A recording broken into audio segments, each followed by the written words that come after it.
సత్య సూర్యనారాయణరాజు గారు అన్నపూర్ణమ్మ దంపతులకు జన్మించారు. ఆయన ఒక పారిశ్రామికవేత్తగా రాజకీయవేత్తగా గుర్తింపు తెచ్చుకున్నారు. రఘురామకృష్ణరాజు గారు విశాఖపట్నంలోని ఆంధ్ర విశ్వవిద్యాలయంలో పోస్ట్ గ్రాడ్యుయేషన్ చేశారు. డిస్టింక్షన్లో పాస్ అయ్యారు. అప్పటి నుంచి కూడా మీరు ఎక్కడ చూసినా ఉత్సాహంగా మెరిట్లోనే ఉన్నారు. ఆయన మొదటి నుంచి మెరిట్ స్టూడెంట్. ఇండస్ట్రీ కూడా విద్యుత్ రంగంలో ఎడిబుల్ ఆయిల్స్లో ఇలాంటి వ్యాపారాలు కూడా చేసి గుర్తింపు తెచ్చుకున్నారు. వాళ్ళ కుటుంబానికి కూడా రాజకీయ నేపథ్యం ఉంది. శిరీష్ రాజు గారు, వీళ్ళ తాతగారు, ఆయన జిఎస్ రాజు గారు 1958 నుంచి 64 వరకు ఏపీ లెజిస్లేటివ్ కౌన్సిల్ పదవికి మొట్టమొదటిసారిగా డిప్యూటీ చైర్మన్గా పనిచేశారు. ఇంకో పక్క సిరీస్ ఫార్మా ఎస్టాబ్లిష్ చేశారు అప్పట్లోనే. కానీ కొన్ని కారణాల వల్ల దాన్ని ముందుకు తీసుకుపోలేకపోయారు. కానీ లేకపోయింటే ఈరోజు రిచెస్ట్ మ్యాన్ ఆంధ్రప్రదేశ్లో ఆయన ఉండేవాడు. అప్పట్లో ఫార్మా అనేది చాలా ముఖ్యం. మన డిప్యూటీ స్పీకర్ గారు 19లో నర్సాపూర్ ఎంపీగా పోటీ చేసి గెలిచారు. అయితే వీరి ఆలోచన, వీరి వ్యక్తిత్వం మామూలుగా ఉండేవాళ్ళకి అడ్జస్ట్ కాలేరు.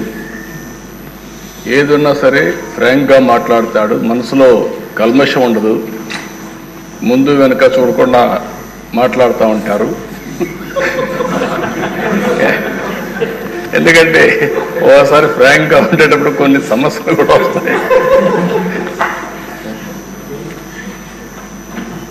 అయితే నేను చాలా రోజుల నుంచి వాటిని దగ్గరగా చూస్తున్నా. ఎక్కడన్నా తప్పులు ఉన్నప్పుడు కానీ, ఎక్కడన్నా ఇది ఉన్నప్పుడు కానీ, చెప్పాలనుకున్నప్పుడు కానీ కొండ బద్దలు కొట్టి చెప్పడం వారి మనస్తత్వం. ఓసారి అలాంటి మనస్తత్వమే కొన్ని ఇబ్బందులకు గురి చేస్తుంది. అలాంటి ఇబ్బందుల్లోనే వారు ఎంత టార్చర్ అనుభవించారో ఒక ఉదాహరణ మాత్రం. ఆయన మీరు చూస్తే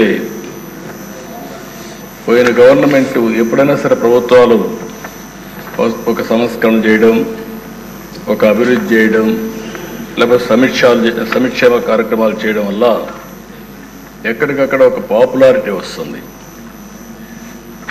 కానీ పోయిన ప్రభుత్వం ఒక టెర్రరిజం, గవర్నమెంటే ఒక టెర్రరిజాన్ని స్పాన్సర్ చేయడం అనేది చాలా దిక్కలు జరగదు. ఏ కొద్ది ఉదాహరణలు మాత్రం మనకు ఉంటాయి. అలాంటి చూసినప్పుడు సొంత ఎంపీ విభేదించినప్పుడు, డిఫర్ అయినప్పుడు కావాలంటే మనం దూరంగా ఉంటాం, అది వేరే విషయం. కానీ ఏ విధంగా ఆయన పైన కక్షగట్టి పనిచేశారో, ఏ విధంగా కుట్రబన్నారో మనం ఒక్కసారి గుర్తుపెట్టుకోవాల్సిన అవసరం ఉంది. ముందు బెదిరించారు, భయపెట్టాలని చూశారు, కానీ ఏమాత్రం తగ్గలేదు. ఈయన నమ్ముకున్న సిద్ధాంతం ప్రకారం ముందుకు పోయి మాట్లాడే పరిస్థితికి వచ్చారు. అయితే మనం అందరం కూడా చూస్తే అలాంటి